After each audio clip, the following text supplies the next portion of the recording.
Welcome back and thanks for being here for another one of my true crime deep dives. If you haven't already, hit that subscribe button and brace yourself for today's video. I recommend maybe some warm tea or a nice scented candle, anything that is soothing to you, because today's case involves some of the most horrendous crimes imaginable. Child abuse, murder, systematic malpractice, cover-ups, and on top of all of that, the loss of innocence. Today we're talking about Anthony Avalos, a 10-year-old boy from Palmdale, California, who was tortured and murdered by his mother and her live-in boyfriend in 2018. Anthony met a tragic, horrifying end, and unfortunately, his name is one of many that have been added to a long list of DCFS failures.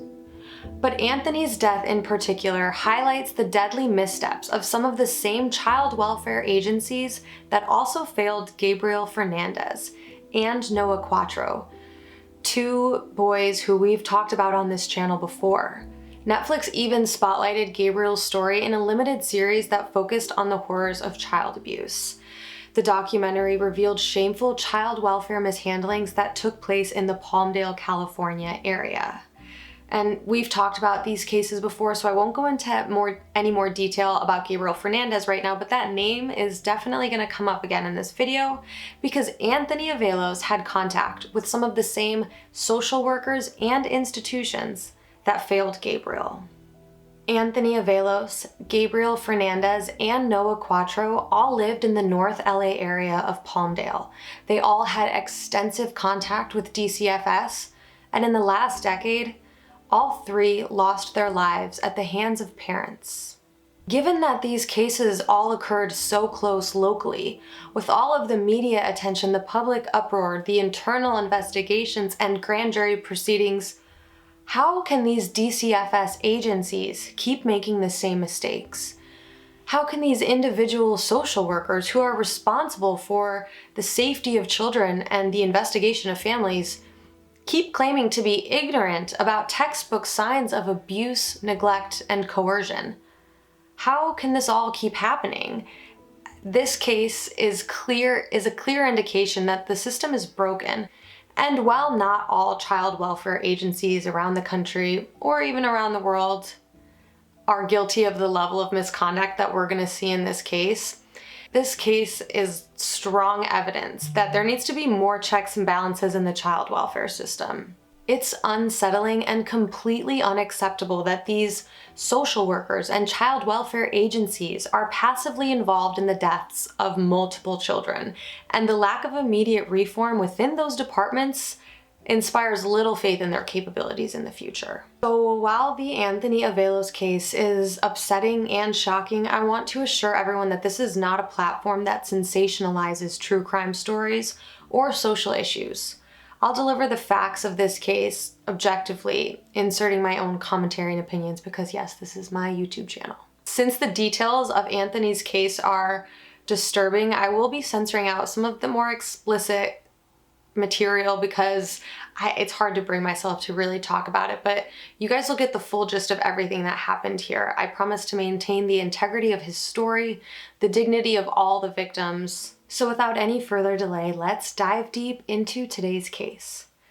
Anthony Avalos was born in Palmdale, California on May 4th, 2008. His big brown eyes and dark hair resembled both his mother and father. Anthony's biological father, Victor Avalos, was excited to have a son, but as Mexican native and citizen, he wasn't able to live in the US with Anthony, and the two actually never met in person. Instead, Anthony's biological mother, Heather Maxine Barron, was his lead guardian. When Anthony was born, both Heather and Victor were teenagers living in poverty, and the stress of trying to co-parent in separate countries at such a young age no doubt contributed to the deterioration of their relationship. Victor Avalos tried to keep in contact with Anthony through phone calls and video chats, but with Anthony being an infant, it was hard to make a real connection over those digital forms of communication. And soon Heather made it so that these calls were less and less frequent until Victor and Anthony barely had any contact at all. So Heather's teen years had been tumultuous, and she was known to be short-tempered and explosive. Once she had moved on from Victor, she had a number of boyfriends coming in and out of the picture, which is fine. She's young and single, so okay. But the downside to this was that throughout her early 20s, Heather was almost constantly pregnant. And she didn't exactly have the resources or the mental stability to be a successful parent. By 2014, Heather was a single mom under the age of 25 with 4 children to look after and another one on the way, which sounds completely overwhelming even for the best of us. And, Heather was working at a sandwich shop. She was collecting Social Security and trying to support herself and her growing family, but there just never seemed to be enough money coming in, which added to Heather's volatile stress levels. Like many working single moms, Heather relied on her friends and family to help her out with childcare, so it wasn't unusual for her to leave Anthony with his grandfather. And I think this is Heather's biological father, but I'm not entirely sure. I couldn't find a confirmation on that, but normally this wouldn't be an issue, right? But this turned out to be a terrible situation because this grandfather began to SA Anthony. Now, this was first reported by a family member in 2013. It wasn't reported by Heather. And these allegations opened up a DCFS investigation, and DCFS substantiated the allegations against Anthony's grandfather, and we've talked about a number of cases where DCFS has refused to confirm abuse allegations despite what seems like indisputable evidence. It's frustrating, but social workers face a lot of challenges when trying to obtain evidence that will suffice to convict somebody of SA allegations.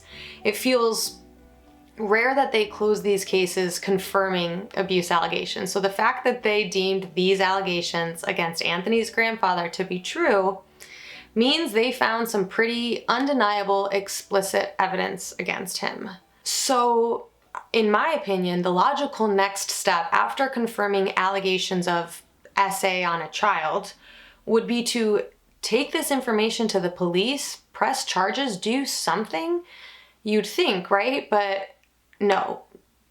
Anthony's grandfather never faced criminal punishment or charges for any of this, and DCFS pretty much just told Heather to keep Anthony away from him. What's even worse is it doesn't seem like Anthony was ever treated for the trauma that he endured.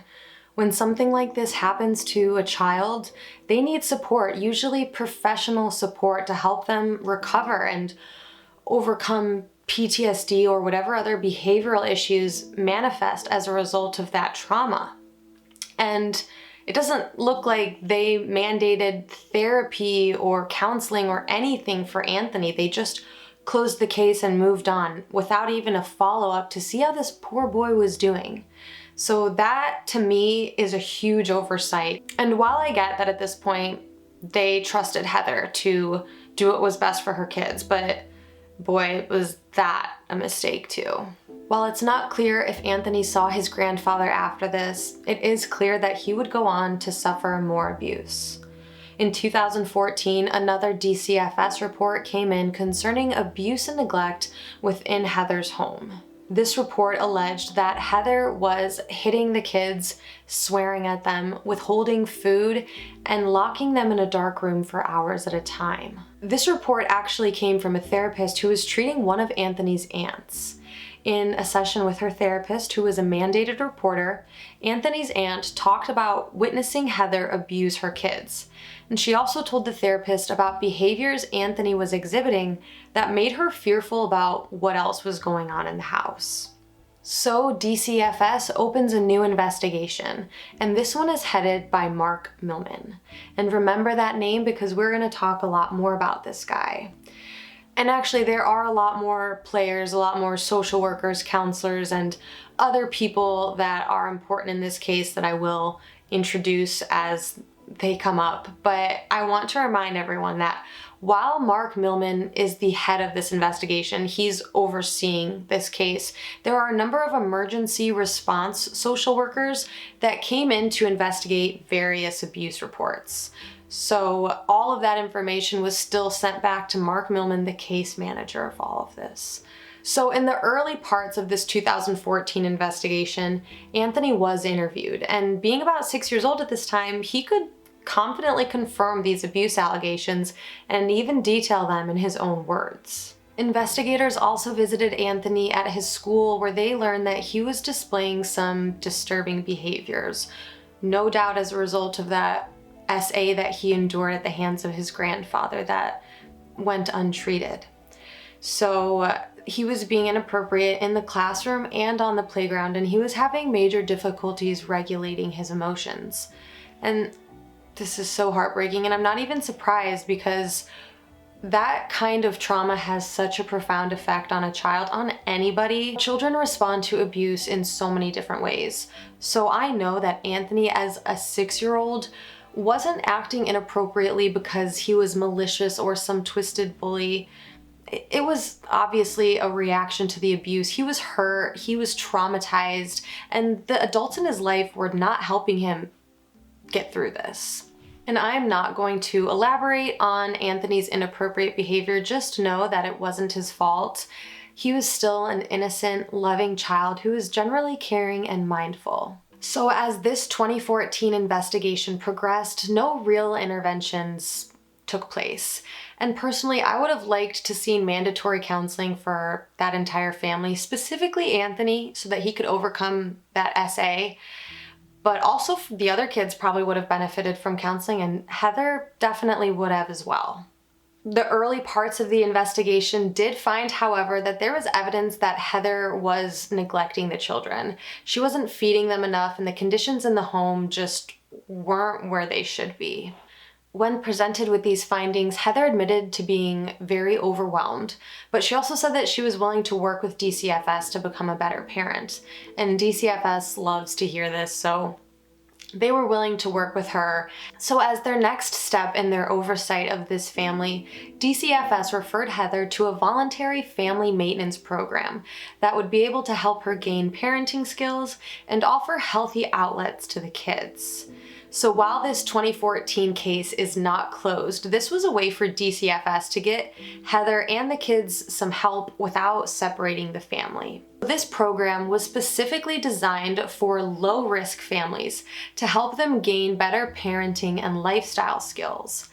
But during Heather's intake into this program, she and her family were labeled as high risk, which in my opinion, this facility did not have the resources to deal with. One clinician wrote that Heather, quote, appeared to have poor parenting skills, as shown by her lack of patience towards her 2 children with energetic behavior. At this time, the assessor believes that her capacity to provide suitable care for her children is severely limited by her poor parenting skills, poor judgment, and denial or lack of awareness of her own mental health issues, end quote. So that's very blunt, and now they're not exactly saying that Heather should have her kids taken away from her, and truthfully, that's not always the answer. But this clinician clearly states that Heather's own mental health issues and her poor judgment are having a negative impact on her children. This program offered a lot of free services like therapy, group meetings, mentorship, classes, so they should have been able to offer Heather the tools to become a better parent, even become a better version of herself. But Heather wasn't interested in taking advantage of these resources, especially, or at least not to the full extent. Time and time again, she refused individual therapy, which probably could have really made a difference for her. And this is complete speculation, but I feel like maybe, possibly, Heather's behavioral and self-regulation issues could stem from her own cumulative trauma. If it was her biological father that was abusing her son, who knows what else went on in that house? Who knows what Heather endured maybe when she was young? I don't know. But she could be trying to avoid digging all that up by avoiding therapy. So obviously she's inadvertently contributing to the cycle of abuse now at this point, but like I said, that's just speculation, but I could see that being a reason why she's not going to therapy and why she doesn't recognize the problem with her behavior and her treatment of her kids. Cycles of abuse tend to continue and escalate without intervention or therapy, treatment, healing. So, like I said though, complete speculation. Heather was only willing to participate on her own terms, and since this was a voluntary program, this initially wasn't much of a problem. So she refused therapy and parenting classes, but according to the Child Welfare Monitor, Heather did agree to some in-home counseling services with a focus on parent-child relationships. Mark Millman and his colleagues at DCFS arranged for Heather to receive these services from the Children's Center of the Antelope Valley, a voluntary youth social services program in Lancaster, California. At this point, DCFS and the Children's Center should be working hand in hand on Heather and Anthony's case. But as we'll see, Millman and his colleagues were unresponsive and dismissive with the providers at this children's center. Like many before them, the counselors at this children's center didn't have good things to report about Heather, and to them it seemed like DCFS just didn't really want to hear it. When they observed Heather in her home with her kids, she wasn't just cold and impatient. She was physically violent, verbally abusive, and antagonistic. She was like picking fights with her kids. It was beyond dysfunctional. Heather acknowledged all of these behaviors and she claimed to be working on them, hence her minimal participation in this voluntary program. But to the healthcare providers, it didn't really seem like she was even trying to hold back. And some of the in-home counselors were pretty uncomfortable and nervous when they were in her home because Heather was just so volatile. The youth social service providers at the Children's Center of the Antelope Valley reported to DCFS the same things that family, friends, and even the kids themselves were already saying. Heather was too rough with the kids and overreactive when they misbehaved. She often seemed overwhelmed because she was screaming and swearing, and she would grab the kids in ways that could really hurt them. One of these in-home service providers actually went ahead and called an emergency abuse hotline before she even filed her day-to-day reports about her visit because she was just that concerned about how dangerous it was in Heather's home. The way Heather was acting in front of a social worker basically was just so appalling that it made her think, if this is what she's willing to show me, what's happening behind closed doors? She was very concerned. There were times where Heather visited the Children's Center of the Antelope Valley with her kids. Most likely they were, showing up for evaluations or various progress reports. But some of these visits just got so out of hand that more counselors were making hotline reports. One counselor at the Antelope Valley Center witnessed Heather aggressively drag one child by the arm, across the room, while swearing at the rest. And this counselor was really shocked to see Heather behave this way, especially in a social services facility. But obviously Heather has no filter or softness for her kids because even when they, tried to stop her, they confronted her about what she was doing, she responded by just spewing hate about her own kids. She clearly did not see what was wrong with her actions. She didn't get that what she was doing was terrible, or even if she did get it, she just didn't care because when they pointed out to her, she would be dismissive and make excuses about how awful the kids were and why she had to act that way. It points to real emotional immaturity and lack of self-awareness like that initial clinician pointed out. It was also around this time at the Antelope Valley Children's Center where Heather openly admitted to using a belt to hit her kids for disciplinary reasons. And basically between everything that was coming out of Heather's mouth, Anthony's mouth, and his siblings, between all of them, there were just red flags going up all over the place. And the counselors at the Antelope Valley recognized this and they tried to report it. They put it in their day-to-day reports. And like I said, some of them were making emergency hotline reports thinking hoping to have a speedy intervention with this, but that didn't happen. So with all of these red flags going up, one counselor really tries to take initiative and get into contact with Mark Millman to express their concerns on behalf of the entire Antelope Valley Children's Center. But as I alluded to before, Mark Millman is very unresponsive with this children's center. This counselor was trying to call Mark Millman and he never seemed to answer the phone. And when they would leave voicemails for him, he never really returned their calls. He was just overall seemed to be dodging them. When this counselor did get into contact with Mark Millman, he was dismissive. He pretty much brushed away her concerns, told her that he was aware of the circumstances, thought that Heather was doing the best she could, and to pretty much just not be concerned because there was nothing to be concerned about. But this counselor wasn't satisfied with that. They were still concerned despite, this guy being like, oh no, it's all fine. So they went ahead and called an abuse hotline to relay all of this. Obviously, their concerns about Heather, Anthony, and his siblings were paramount in this report, but they also expressed being concerned that Mark Millman wasn't taking action and seemed pretty uninterested in their reports.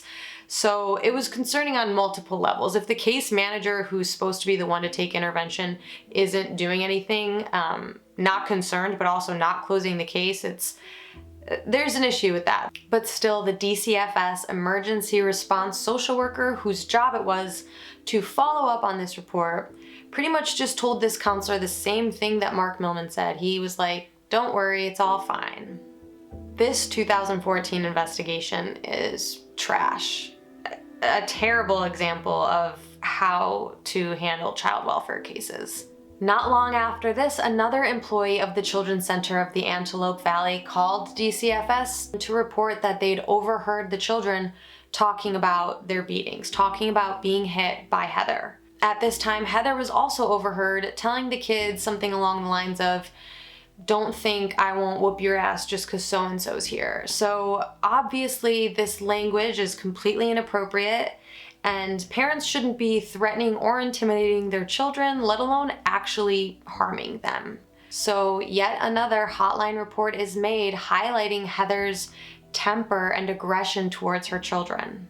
So of course, as the case manager in charge of this 2014 investigation, all of these reports fall into the lap of Mark Millman. All of these evaluations from the Children's Center, all of the follow-ups from the reports conducted by other DCFS social workers, it all comes back to Mark Millman. And we have to remember that some of the emergency response social workers responding to these reports, they're Mark Millman's colleagues, whether they're close with him or not, they're his colleagues. And in my opinion, this could make it easy to manipulate an investigation. And this is complete speculation and just my opinion, but think about it. So social workers in the US already are overworked, underpaid, and arguably underappreciated.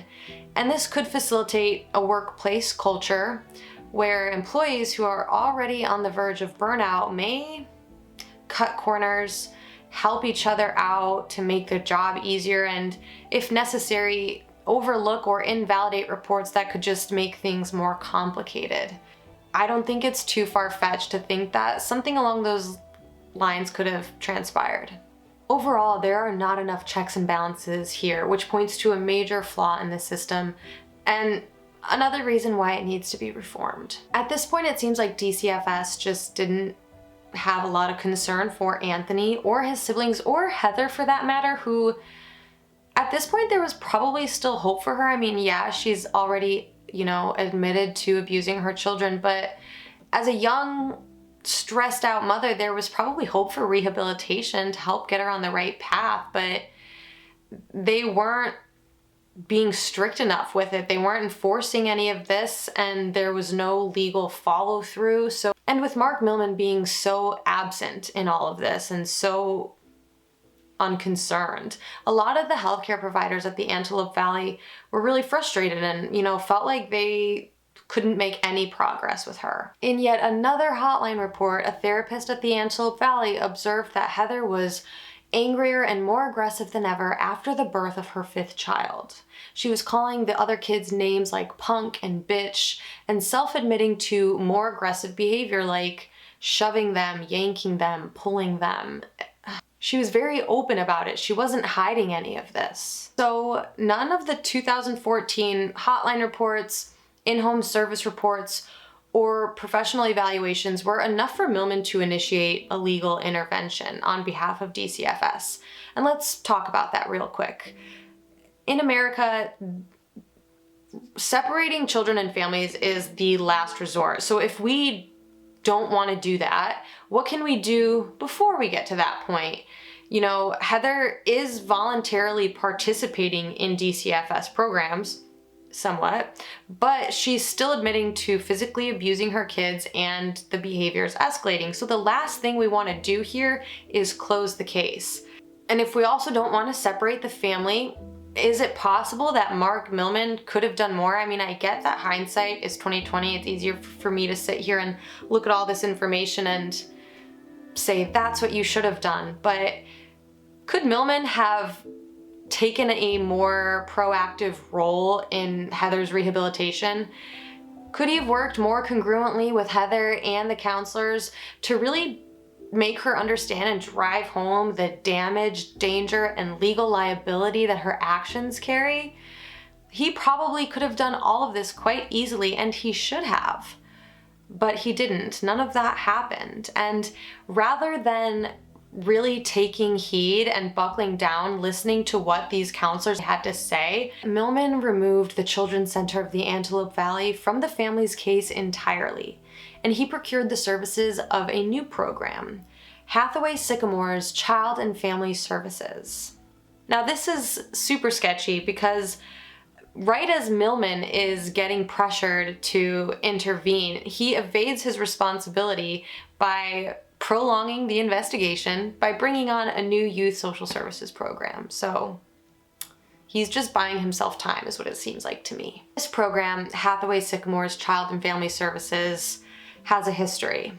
Gabriel Fernandez was also seen at this center, and he was actually seen by the same counselor that was assigned to Anthony's case. This counselor's name is Barbara Dixon. According to the LA Times, Dixon was given immunity to testify on the side of the prosecution in the Gabriel Fernandez criminal court case against various DCFS caseworkers. So basically, DCFS had screwed up so bad in the Gabriel Fernandez case that criminal charges were brought up against them after the investigation. Barbara Dixon, a third-party contractor of DCFS, was given immunity to testify, and in her testimony, it was pretty damning. She revealed that she had witnessed extensive injuries on Gabriel, but failed to report them. So in the trial, this was proof that major risk factors and evidence of abuse was not just being doubted or dismissed, it was actually being covered up purposefully for convenience sake. Somehow, even after all of this came out, these DCFS employees still had their jobs. Barbara Dixon still had her job. And sure, she was given immunity in the criminal court, but that doesn't mean she wasn't still guilty of failing to do her job on a fatal level. She literally admitted to not reporting injuries basically because it would make everybody's job harder. And this woman is known to copy and paste notes from report to report, which is beyond lazy. It's malpractice, it's fraudulent. And it's dangerous, especially when a child's life and welfare is in her hands. It's literally her job. She works at a youth social services program. She's a mandated reporter, which means she is required to report suspicions, allegations, signs of abuse, and she admitted in court to not doing that. So I don't understand why she has her job. I don't understand how she could have done that to Gabriel and how just a few years later she's still able to work with Anthony. Barbara Dixon worked with Anthony's family from 2015 to 2016, but through most of this time her focus fell on Anthony. She recognized him as the family's scapegoat, and rather than stepping in to correct that dysfunction and mediate these issues, she ran with it. She wrote that Anthony was, quote, whiny, and that this made it difficult for Heather to deal with him. And as treatment goals for Anthony, she wrote that he should do his homework and listen to his mother.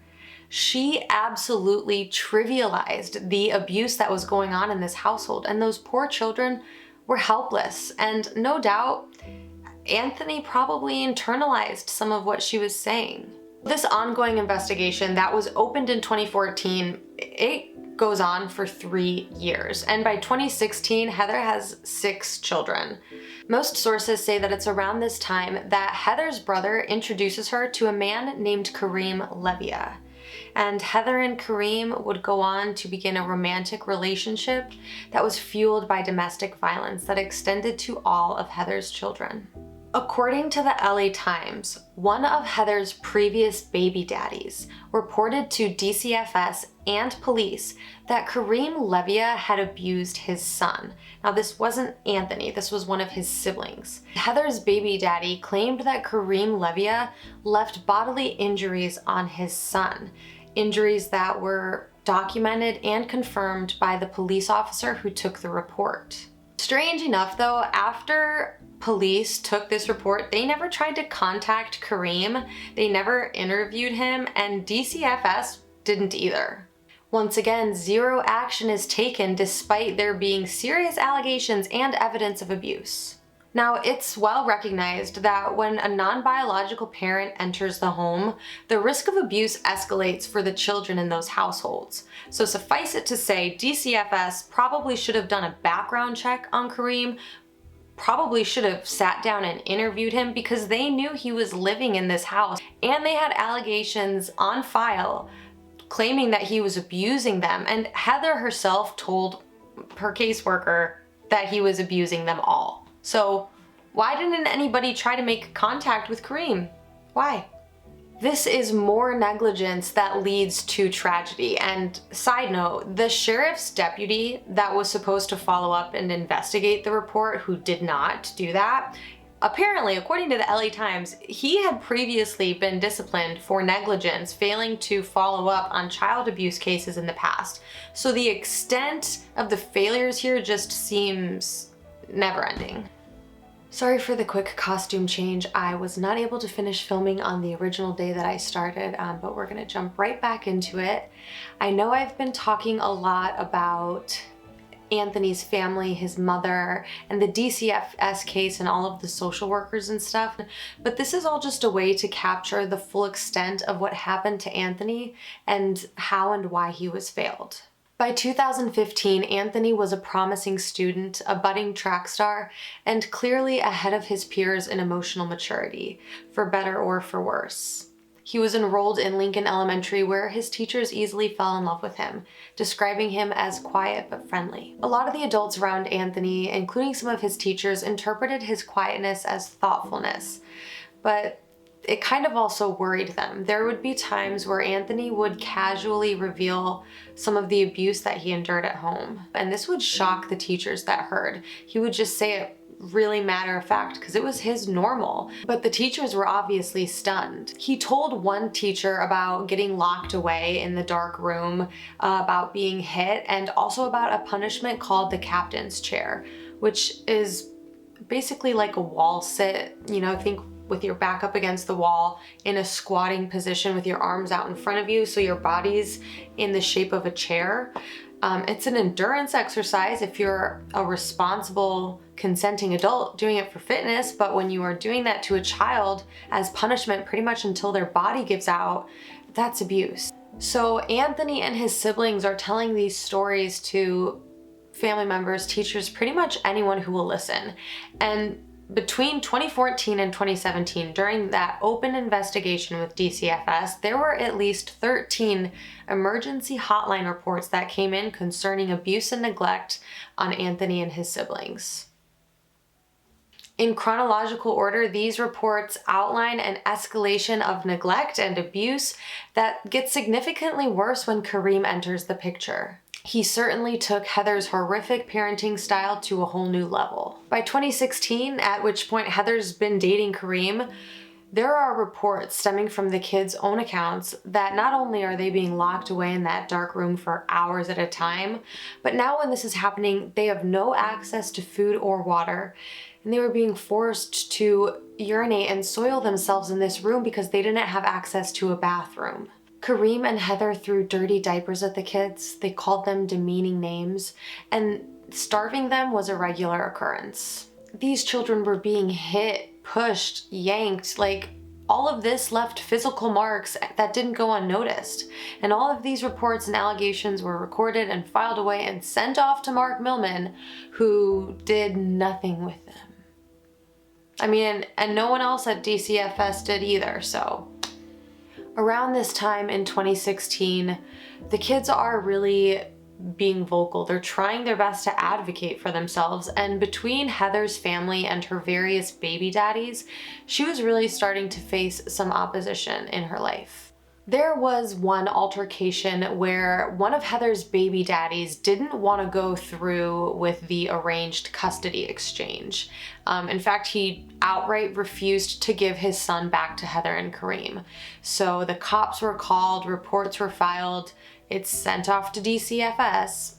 And in order to try to help mediate this altercation, this failed custody exchange, Heather's brother David, the same one that introduced her to Kareem, came out to kind of help out, and he ended up just taking Anthony and a couple of his siblings to his home for the night so that neither the baby daddy or Heather would have the kids. So he was kind of like acting as a third-party mediator to help out with the situation.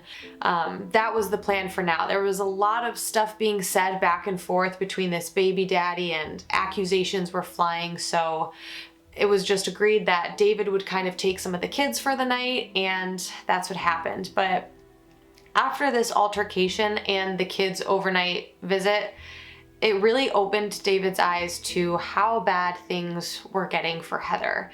And the very next morning, he ended up calling DCFS himself, and he had a lot to tell them.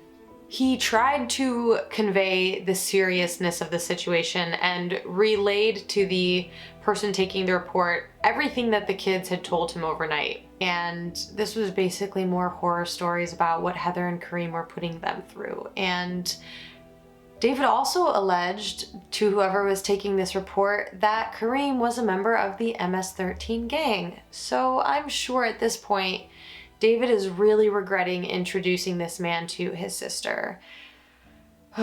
David has a family of his own. He has a wife and kids, so I'm hoping that he had that empathy, that parental instinct that something was really wrong, and I applaud him for calling DCFS. I'm sure that type of thing is hard to do when it's like your family, but he did the right thing by reporting all of this. You can't just ignore a child or multiple children when they're saying that abuse is occurring. And remember, these kids aren't just saying it once or twice. Like, they've been saying this stuff for years. They've been telling a lot of people, a lot of adults in their life, pretty much any adult who will listen. So Heather's brother David ended up keeping Anthony and some of his siblings in his house with his family for a few days after he made that hotline report. And within a couple days of making the report, DCFS sent an emergency response social worker out to his home to follow up on his report, talk to the kids, and kind of get more information. During this visit, Anthony told the social worker that he never wanted to go back to Heather's house. He confirmed the abuse in his own words, and he asserted that he wanted to stay far away from Heather and Kareem. According to the LA Times, Anthony said, quote, "Heather is my old mom. I'm a part of the Barron family now. I'm never going to see Heather again. She locks us up and makes us starving." So this social worker, who was reportedly new on the job, recorded everything that the kids had to say. She recorded David's concerns, but her notes display her hesitancy to take their word for it. And I can understand wanting to cover all your bases in legal matters like this, but kitten on the move. But when multiple children and family members, adults, give the same compelling account, that adds some validity to the claims. And if she had read other reports in this family's case file, which she later admitted to not doing, she would have known that this was not the only time that they've all been talking about abuse. It's actually been a chronic, ongoing issue for years now. This social worker did go on to do a little bit more digging. She ended up calling Hathaway Sycamores, and she spoke to Barbara Dixon and a couple of other counselors who had done in-home services. Barbara Dixon, again, just spouted off about Anthony being a difficult child, hard to manage. And the other counselors from Hathaway Sycamores that this social worker spoke to straight up lied and said that neither Anthony nor any of his siblings had ever mentioned any type of physical abuse. So apparently nobody reads case files, and I don't know, I would identify that as a major issue. History matters, context matters. These things are being recorded for a reason. I understand having a heavy caseload, having a lot of clients you're working with. And when you do your job and shit still hits the fan, that's forgivable. But when you are not doing your job to begin with and shit hits the fan, unforgivable. Like, in America, these are taxpayer dollars that pay for a lot of these DCF services, stuff like that. And why would we continue to fund these programs if they can't do their fucking job, or they can't even hire people to at least try? And this is not me like assuming that they did not read these reports. It later came out in court documents that social workers from DCFS and counselors from Hathaway Sycamores did not read case files, which is, I would say, a crucial part of their job. This is negligence. I mean, these are deadly missteps. I can't really imagine it getting any worse. I don't know where. It's just reminds me of the Noah Quattro case, where I was questioning myself the whole time about these social workers. And this brings me back to a question I've asked on this channel before. What's it gonna take for DCFS to actually do something? What's it gonna take? So this social worker files David's report as inconclusive. She reported that she could not find enough evidence to substantiate the claim. So inconclusive pretty much just means like, well, we can't do anything. So we don't know if it happened. We don't know if it didn't happen. And David and his wife are forced to give the kids back to Heather and Kareem, who, by the way, are now pregnant with what will be Heather's 7th child. So Heather and Kareem have all 6 kids back now. Heather is pregnant with her 7th, and they're not gonna risk another ugly confrontation with family or DCFS. So they completely cut ties and disconnect from all of Heather's family, including her brother David and his wife, who were now starting to regularly inquire about the well-being of their kids. So once David and his wife realized that they were being stonewalled, they tried to go to DCFS to get information about the kids or a status on the investigation, but DCFS actually turned them away and was like, you don't have any right to this information. But as family members and as some of the people who made the reports, they did have the right to know what was going on. But once again, it seems like some of these employees at DCFS just either they don't know how to do their job or they do not want to do their job. And I don't know which is worse. I know there will probably be somebody out there who will say, not all social workers. Obviously not all social workers. There are good and bad people in every field, and some social workers out there are angels, guardian angels, and they're making a great difference. And maybe one day we will take the time to spotlight one of those stories. But that is not this story, and that is not these social workers. So Heather and Kareem really start to isolate themselves from family, friends. They even have the kids switch schools so that they can start fresh with new teachers and staff who don't know the history of abuse and all those allegations. At this point, it really feels like the little advocates that these children had are starting to dwindle. So Anthony started 4th grade at El Dorado Elementary School, where his teachers were quick to notice his unconditional kindness. But they also noticed what they interpreted to be a deep sadness. Anthony was very mature for his age, but this maturity brought on a lot of emotions that children aren't equipped to deal with. And there would be times where Anthony would be so consumed by his emotions that he would have to take time out of the classroom to compose himself. It's around this time that family friends introduce Anthony to fishing and drawing, 2 pastimes that he grew to love. Anthony was actually known to draw pictures of people together with their whole family and give them these drawings as gifts. So I think that really shows that he's a very sensitive little boy and that he was really enamored with, warmth and familial love, no doubt because he was lacking that in his own home. It was around this time too where Heather started to visit a domestic violence clinic. And this was separate from, a DCFS thing, this whole separate organization. And after some research, it's pretty unclear what finally prompted her to go to seek out help at a domestic violence center. But either way, it's a good thing that she started to go. It was immediately that these counselors were concerned for Heather and for the kids. When she showed up for this visit and she was sitting down to talk with one of the counselors there, she wasn't paying a lot of attention to the children, and they went over to one of the trash cans and began to eat out of it.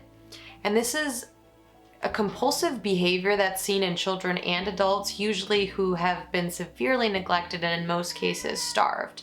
Hi, St. Pablo. He has a lot to say about this too. He's very upset. This behavior, when these counselors at this domestic violence center saw it, they knew instantly that something was very wrong. These kids they looked malnourished, and now here they are, desperate enough to eat out of a trash can. They also observed that the kids had a lot of bruises on their bodies, various cuts, all in kind of different stages of the healing process. The people at the domestic violence center asked Heather about the bruises and all these injuries, and Heather admitted that Kareem had basically established a domestic fight club in their house. He was making the children physically fight each other as punishment, to evade punishment. It was just a whole twisted shit show.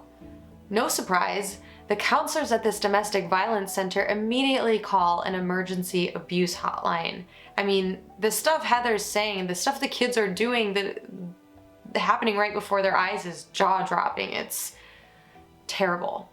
And really quick, I want to point out during this time just the psychological impact on the kids right now, because not only have they been isolated from their friends, family, and teachers, but they're also spending a lot more time in the house with Kareem and Heather, and they have very few allies left, at least allies that seem accessible to these young, vulnerable children. So it's no surprise that when emergency response social workers showed up again at Heather and Kareem's house to follow up after the domestic violence hotline report, the kids would not speak about abuse. They wouldn't even allow the topic of abuse to come up without getting very upset. They wouldn't even talk about it. They seemed very determined to avoid any discussion of abuse, neglect, or harm in any way.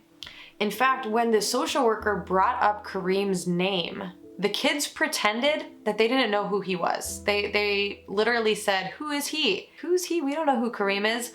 And goodness gracious, this should have been a huge red flag, because they knew that the kids knew Kareem. He'd been living with them for years. DCFS had reports from Heather and from the kids, from family members and teachers, that Kareem lived in the house. The kids knew him. And now Heather has the kids lying to protect their abuser. This is clear coaching, coercion, and all to cover up abuse. Who's teaching these social workers critical thinking skills? Am I being too harsh on them? And just like in the Adrian Jones case, I have no doubt that Heather was also being abused by Kareem.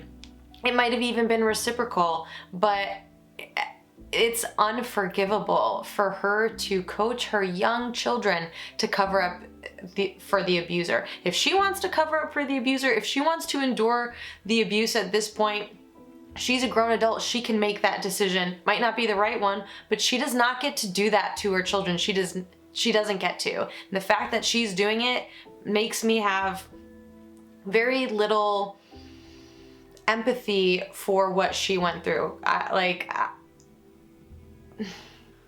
And from a psychological standpoint, it's very likely that Heather really ingrained into the kids that if they talked about the abuse or told any more adults, that things would just get worse. According to a child welfare government information sheet, beyond physical abuse tactics, in situations involving domestic violence, it's likely that physical manipulation will be used to help the abuser maintain a sense of power while keeping the victims powerless. These psychological manipulation tactics can look different in different situations, but a lot of times it comes in the form of name-calling, humiliation, constant insults, but often too just glaring, hovering, using your physiological presence to intimidate somebody.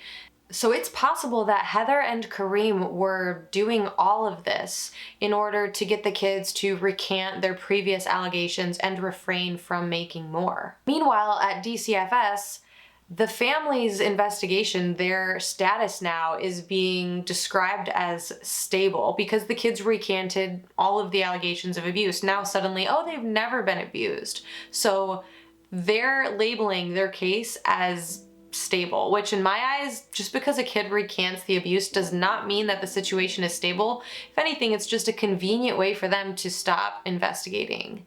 And when the DCFS employees actually have to file these reports, they do it on an electronic system. There's software for this.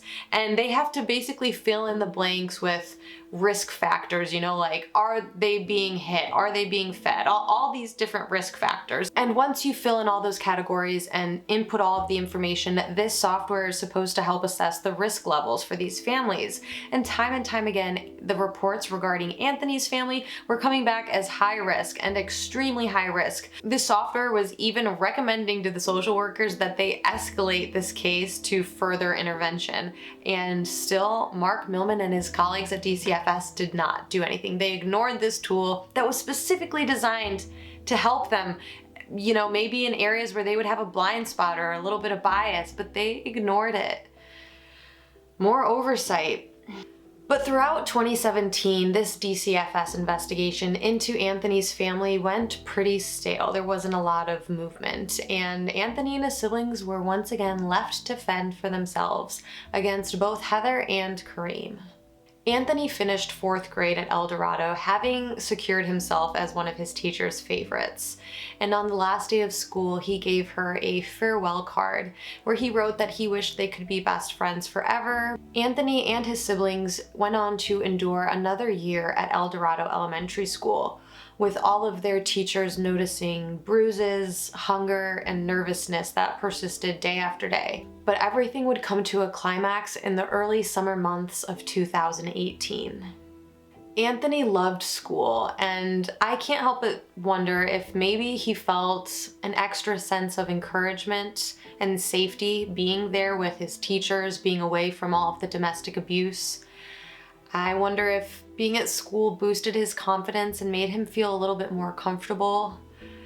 In any case, it is in the summer of 2018 that Anthony reveals to Heather and some of his siblings that he likes boys. This comment, made in passing by a 10-year-old, was overheard by Kareem, a self-pronounced homophobe, and Kareem responded to this by beating Anthony, as if he could somehow beat those feelings right out of him. Now, we all know already that Kareem is violent, but this beating was particularly brutal. And perhaps one of the most disturbing accounts from this beating involves Kareem picking Anthony up by his ankles, only to drop him on his head repeatedly. He did this over and over again, and obviously this can cause extensive injuries to the head, neck, and spinal cord. And ultimately, this beating did prove to be fatal. The next day, it was clear that Anthony was in bad shape, worse than ever. He was having a hard time moving or even staying conscious. Heather finally decided to call 911, too little too late, and Anthony is rushed to the hospital. When paramedics and the ER staff saw Anthony, his body was mangled, bruised, disfigured. He was covered in tiny burns that were most likely caused from Heather and Kareem putting cigarettes out on his body. Unfortunately, Anthony passed away in the hospital the day after he was brought in. And I guess this is what it finally took for police and DCFS to finally do something. Anthony's remaining siblings were separated from Heather and Kareem, and they were interviewed by a child forensic psychologist who didn't have to speak to them long before they began to reveal the horrors of the abuse that we've already talked about. They were eager to let this investigator know everything from the night of the fatal beating to the various methods of abuse that they endured, and a lot of that we've already talked about before. But recently they were introduced to new punishments like sleep deprivation and kneeling on rice. And kneeling on rice is supposed to be very painful. It's raw rice, so obviously it digs into your skin, and it was causing like irritation, open wounds on the children's knees. So now suddenly, as these kids are relaying the story of abuse and what happened on the night of the fatal beating, suddenly now they're being believed and action is being taken, and the only difference in what's happening right now versus what's happened over the last 3 years is now one of them is dead. One of them's dead. That's what it took for them to actually do something. And I wonder how Mark Millman and his colleagues felt. I wonder how Barbara Dixon felt when she heard about Anthony's passing, if they were able to just brush it off once again. I hope that the gravity of their negligence, the gravity of their part in all of this, I hope it sunk in. Because they may not have laid a hand on them, and Heather and Kareem might have been the ones to do all of this. But these people, Barbara Dixon, Mark Millman, their colleagues, did everything in their power to avoid intervention, to avoid stepping in. And why? Because they didn't want to make their job any harder than it had to be.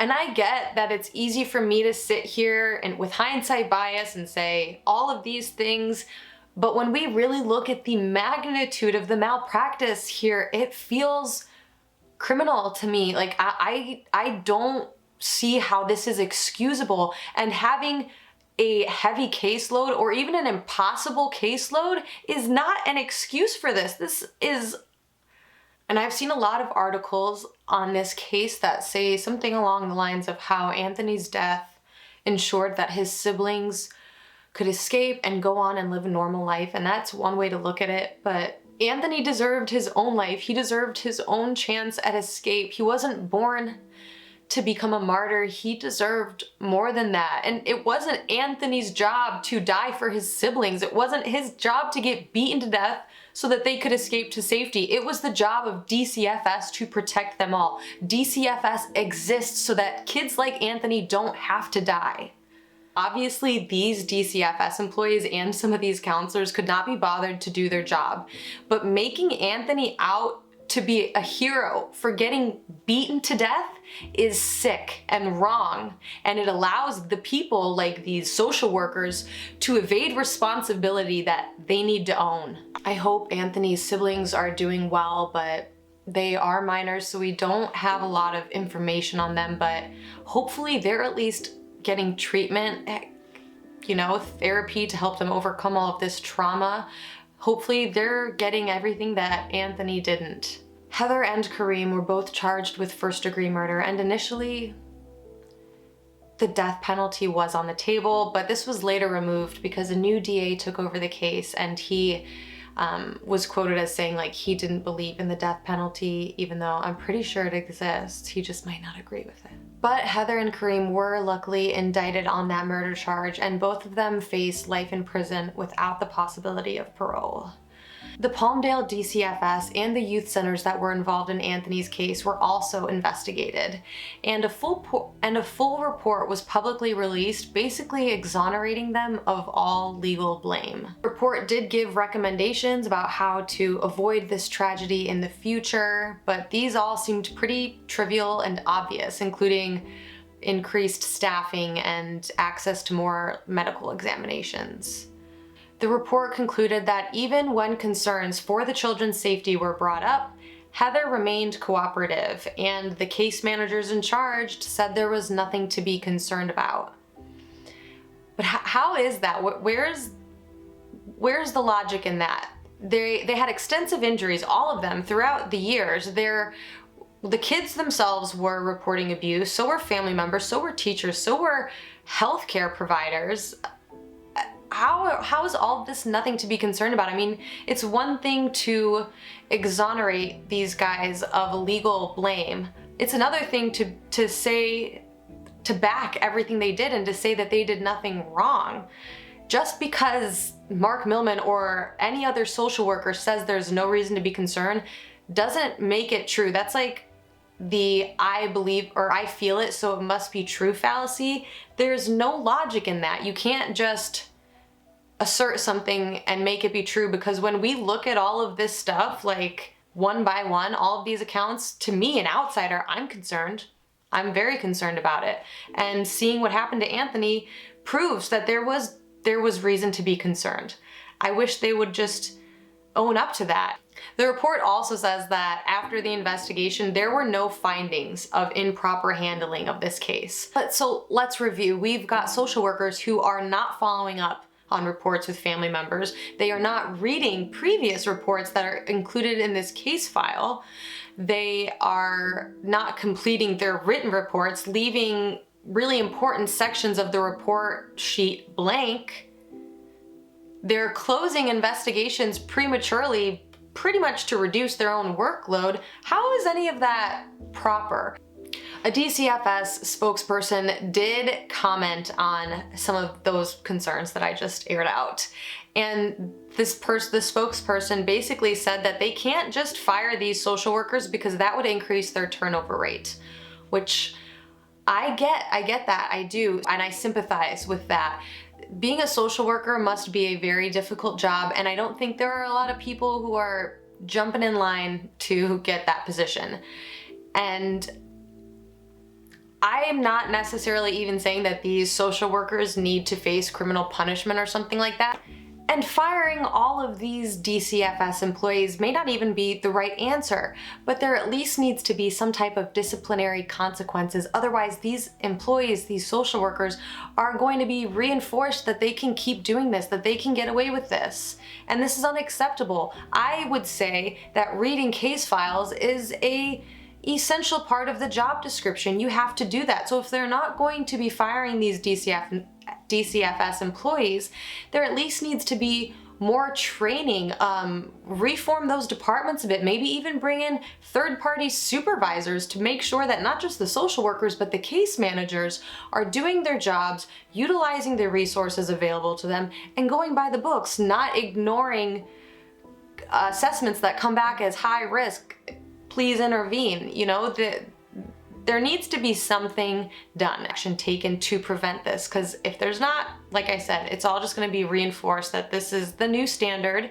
This is the level of work we need to put into each case, and we're going to see more cases like Anthony's and Gabriel's and Noah's coming straight out of Palmdale, and who knows where else. I want to put it out there that I've worked for the Department of Health Services in my area, and while I wasn't a social worker, I understand how relentless the job is and how powerless you can feel.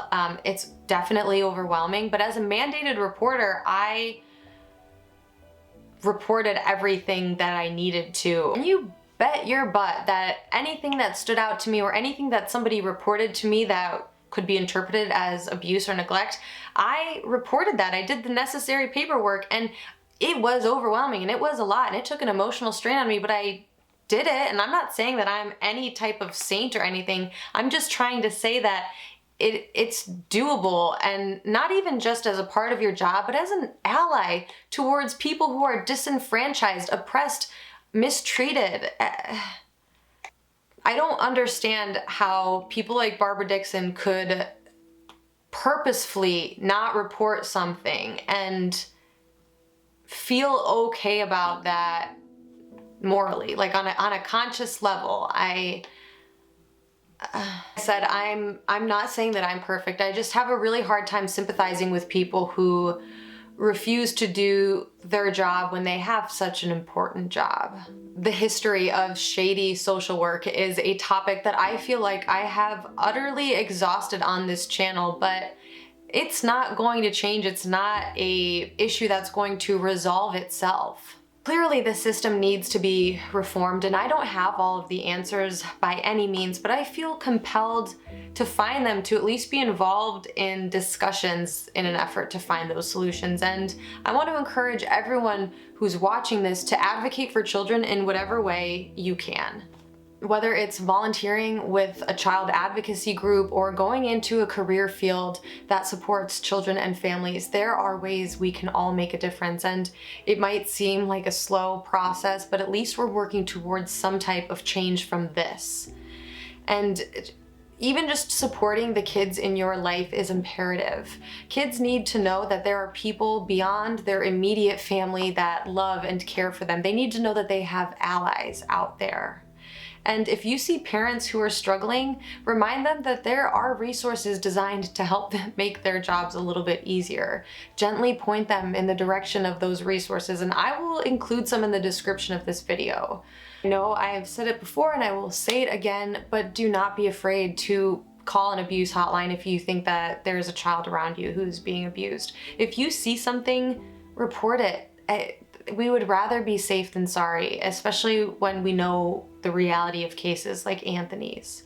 Understand the hesitancy to make a report or to get involved in such a serious family matter, but if you see something that looks like child abuse, you have to remember that children often don't have a voice of their own. It's hard for them to advocate for themselves, and their rights often come second to their parents, to adults.